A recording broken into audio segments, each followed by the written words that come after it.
आपकी ये मंदिर वाली जो जगह है वो कितने एकड़ में फैली हुई है? 22 एकड़ में, 22।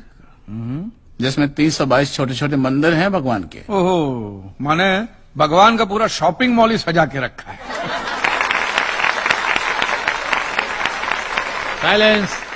और इन सारे मंदिरों में भगवान की सेवा के लिए 142 पुजारी हैं, समझा? आपके मंदिर के बाहर भिखारी कितने बैठते हो पता है आपको? क्या? भिखारी अंदर की 320 मूर्तियां, 142 पुजारी याद है आपको, लेकिन आप ही के मंदिर के बाहर बरसों से कितने भिखारी बैठते हो याद है आपको? मिलॉर्ड, इनके मंदिर के बाहर जो भिखारी बैठते हो उसमें किसी को भी मंदिर के अंदर एंट्री नहीं। अब धूप हो बारिश हो बाहर सड़ते रहने का, अंदर पैर नहीं रखने का। ना मत कहना, ये आप ही के मंदिर के पुजारी ने मुझे बताया था। उसने तो मुझे ये भी बताया था महाराज कि कांजी भाई, ये केस अगर आपको जीतना है ना भैया तो हर सोमवार को आइए। तो मैंने पूछा मिलॉर्ड कि मैं कहाँ हूं? तो कहते हैं शिव जी के मंदिर में आइए और 1 लोटा दूध चढ़ाइए, फिर देखिए। मैंने बोला ठीक है, ये भी करके देख लेते। तो मिलॉर्ड में पहुंच गया मंडे को दूध का लोटा लेकर। ये लंबी लाइन लगी, सबके सब हाथ में लोटा पकड़ के खड़े हुए थे ऐसे। मैंने सोचा अंदर जरूर कोई दूध पीने वाला होगा, वरना ये सब जब गधे थोड़ी है जो ऐसे लोटा पकड़ के लाइन में खड़े।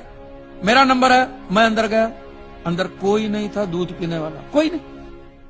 बीच में वो काला पत्थर पड़ा हुआ था, उसे शिवलिंग कहते हैं मूर्ख। हाँ शिवलिंग पड़ा हुआ था। और वो पत्थर मिलो, वो पत्थर दूध था। और वो पत्थर के बिल्कुल बगल में से छोटी सी पतली सी नाली में से वो सारा दूध बाहर की ओर जा रहा। मैंने बोला कि यस, बाहर तो कोई खड़ा ही खड़ा होगा दूध पीने वाला। देखा बाहर भी कोई नहीं था। वो सारा दूध मिलो उस नाली से निकलकर बाहर गटर में जा रहा, टोटल वेस्ट। और वो गटर को लग के एक भिखारी खड़ा हुआ था, बेचारा 4-5 दिन का भूखा होगा महाराज, भूख के मारे वो कांप रहा था। उसको शायद ये दूध ही पीना था, लेकिन गटर में से कैसे? तो उस भिखारी को मैंने मेरा दूध का लोटा दे दिया और दूध पीकर उसने मुझसे क्या कहा पता है? भगवान तेरा भला करे।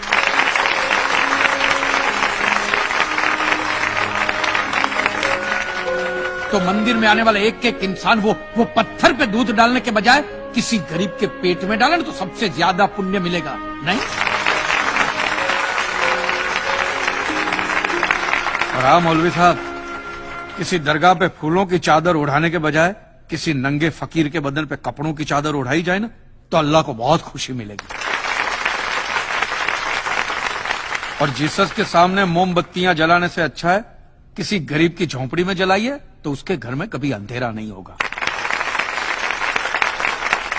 क्यों, तुम नहीं भगवान को नहीं मानते क्या? अरे मैं खुद भगवान हूँ। अच्छा, तो मैं अमिताभ बच्चन हूँ।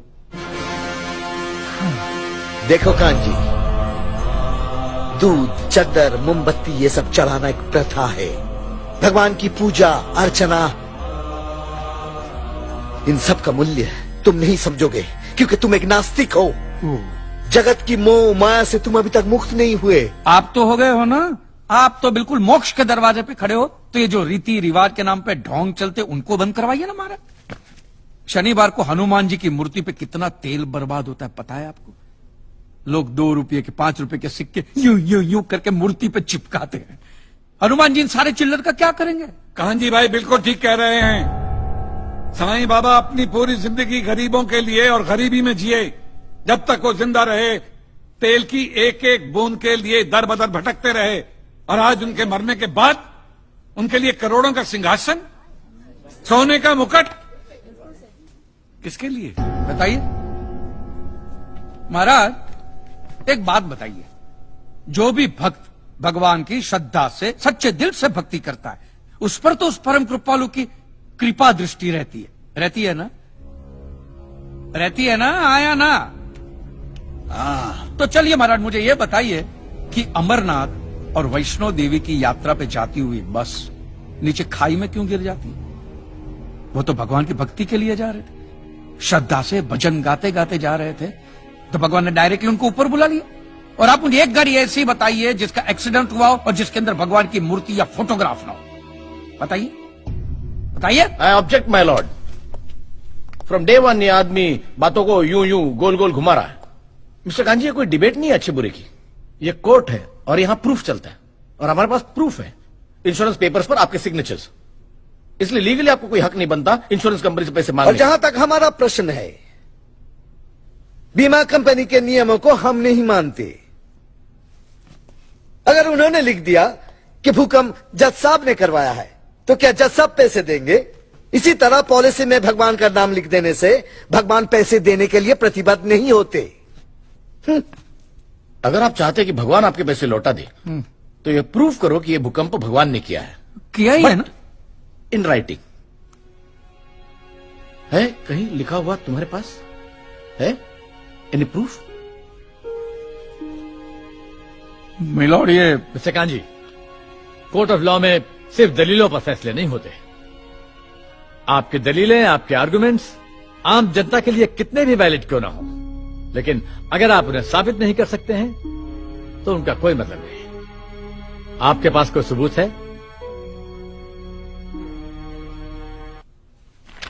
You may please proceed. Your honour, इससे पहले कि मिस्टर कांजी अपने तीखे और कटाक्ष भरे व्यूज बिना किसी रेफरेंस प्रदर्शित करें, मैं उनसे पूछना चाहता हूं कि उनके पास कोई प्रूफ है जिससे वो साबित कर सके कि उनकी दुकान भगवान ने गिराई है। मिलॉर्ड, अब जो सवाल मैं पूछने जा रहा हूं उसके लिए मुझे एक ज्ञानी पंडित की जरूरत है। तो आप मेरे जो भी कोई ज्ञानी पंडित है वो यहां पे आए, सिर्फ ज्ञानी है, ज्ञानी। हाँ, अब बैठ जाइए।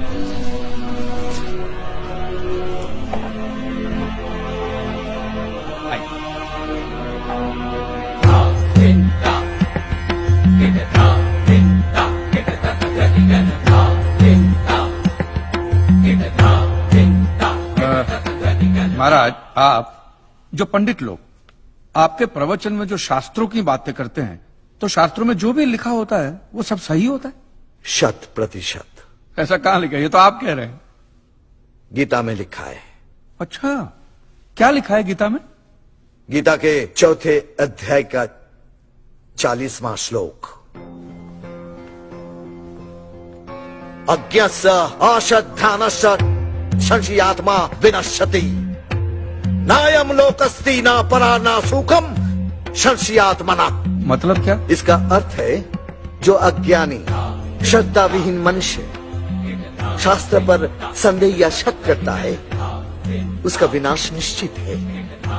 उसे भूलोक या परलोक कहीं भी शांति नहीं मिलती। समझा? ये बहुत इंटरेस्टिंग आइटम है। महाराज, आपको ये गीता में या शास्त्रों में कुछ भी समझ में आता है? कि जो भी लीलाधर महाराज बोल रहे उसमें बस ऐसे समझा समझा करके हाथ हिला रहे हैं। मिलॉर्ड, वो स्कूल में छोटे छोटे बच्चे होते, उनको प्रेयर कभी पूरी याद नहीं रहती, तो बेचारे आंख बंद करके ऐसे करके होंठ हिलाते, वो होंठ हिलाते, ये हाथ हिलाते। एक कांजी, तूने एक सिद्ध साधु का अपमान किया है, तो तुझे नरक में भी जगह नहीं मिलेगी।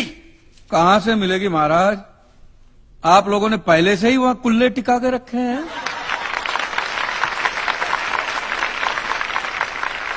तेरा ये दुस्साहस नास्तिक!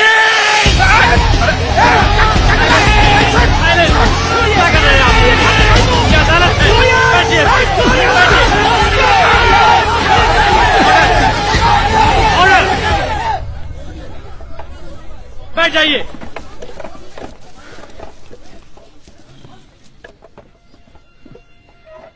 दुखेष्वनु द्विग्न मनः सुखेषु विगत स्पृह वितराग भय क्रोध स्थित धीर मुनि रुच्यते।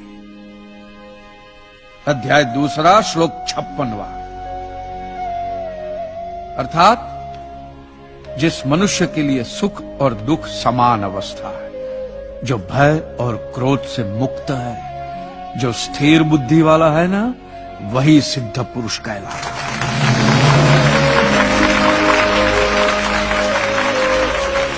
ये मुझे गीता सिखाएंगे? अरे ये क्या गीता सिखाएंगे मिलॉर्ड? इन लोगों की तो आईक्यू भी रूम टेम्परेचर से लो है। आपको 2 बात किया कही मैंने उकसाने के लिए, भड़काने के लिए, मुझे मारने चले हैं। ऐसी है आपकी सिद्धि सिद्धेश्वर? मिस्टर कांजी, उनकी सिद्धि क्या है, यह कोर्ट का मुद्दा नहीं है। कोर्ट का मुद्दा यह है कि आपकी दुकान किसने गिराई। भगवान ने गिराई है। ये आप फैसला सुना रहे। फैसला सुनाना जज साहब का काम है, आपका नहीं। आपको तो सिर्फ प्रूफ करना है कि उस दिन जो भूकंप आया वो भगवान की वजह से आया था, जो प्रूफ करना इम्पॉसिबल है। Relax relax relax, nothing is impossible. Swami ji एक बात बताइए, भगवान ने ही ये भगवत गीता कही है, कही है, और भगवत गीता में जो भी कहा गया है वो सब सच है? 100%। Point to be noted milord. तो मुझे एक बात बताइए कि भगवान ने भगवत गीता के 9वें अध्याय के 8वें श्लोक में क्यों ऐसा कहा है कि पूरी सृष्टि का सर्जन मेरी इच्छा से हुआ, इसका विनाश भी मेरी इच्छा से होगा, ये पूरी सृष्टि मेरी इच्छा के अधीन है, इसके सर्जन और विनाश के लिए सिर्फ मैं और मैं ही जिम्मेदार हूं। और ये देखिए मिलॉर्ड, ये बाइबल में भी कहा गया है, Aiza chapter 54 verse 16 See, it is I who have created the smith who blows the fire of coals and produces a weapon fit for his purpose. I have also created the ravager to destroy. ये देखिए, ये कुरान शरीफ में भी है। सूरह जलजला 99 आयत 1 से 8 में भी लिखा है कि जब जमीन अपनी पूरी शिद्दत के साथ हिला डाली जाएगी और जमीन अपने अंदर के सारे बोझ को निकालकर बाहर डाल देगी और इंसान कहेगा कि ये उसको क्या हो रहा है, उस दिन वो अपने ऊपर बीते हालात बयां करेगी, क्योंकि तेरे रब ने उसे ऐसा करने का आदेश दिया होगा। रब ने।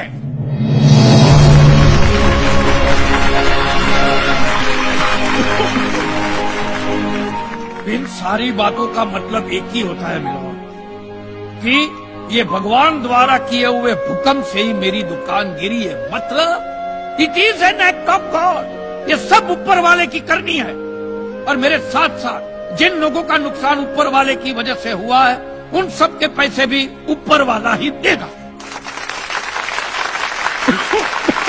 नहीं तो उनके collection agent. Your honour, mister Kanchi Leeladhar Swami को बातों में फंसा रहे हैं। सरदेसाई जी, क्या कर रहे हैं आप? अरे बोलने दो, उसे बोलने दो। अगर ये प्रूव हो जाता है कि भगवान है तो हम लोग पैसा देने से बच जाएंगे। अच्छा, पूरा दोष अब आप हम पर थोपना चाहते हैं। अपनी स्कीम से बचने के लिए आप भगवान का नाम नहीं ले सकते, क्योंकि भगवान पर सिर्फ हमारा कॉपीराइट है। कॉपीराइट? अरे 2 मंदिर क्या बनवा दिए? भगवान आपकी बात का मालूम है? खबरदार, हमारा संप्रदाय तुमको छोड़ेगा नहीं। क्या कर रहे हो? साइलेंस। रिलैक्स। आज तक तो मिलॉर्ड सिर्फ इतना ही सुनने में आया था कि भगवान की आरती होती है, आराधना होती है, यज्ञ वगैरह होता है। आज तो ये भी सुनने को मिल रहा है कि भगवान के कॉपीराइट भी होते हैं। भगवान के कॉपीराइट ऊपर वाले की ब्रांड बना दी है इन्होंने।